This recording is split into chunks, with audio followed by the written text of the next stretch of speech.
ভিডিওতে আপনারা যে গাছটি দেখতে পাচ্ছেন, এই গাছটির নাম হচ্ছে লতা কস্তুরী গাছ।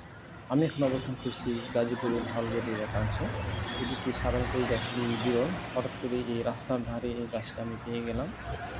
যার কারণে আমি আর দেরি না করে এই গাছটিকে আপনাদের সামনে উপস্থাপন বা পরিচয় করে দেওয়ার জন্য আমি ভিডিওটি তৈরি করেছি।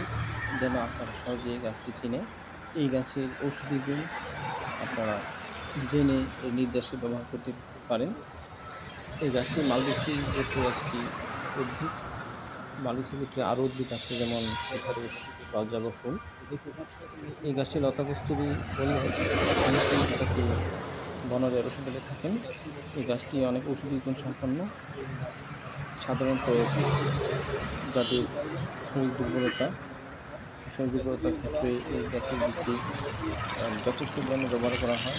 অনেকে আমাশয় আছে, ডায়রিয়া আছে, বা অনেকে ক্রনিক যে আমাশয়, এটার বালক রস করে খেয়ে অনেক উপকার পাওয়া যায়। তাছাড়া এই ফলটি অর্থাৎ লতাকস্তুরী ফলটি আপনার কচি অবস্থায় ১১ দিন ভাজি করে খাওয়া যায় থাকে, এভাবেই খেতে পারেন। এতে অবশ্যই একজন সহায়তা পাবেন। যদি আপনাদের আশেপাশে গাছটি থাকে, তা অবশ্যই যত্ন সহকারে বড় করে নেবেন।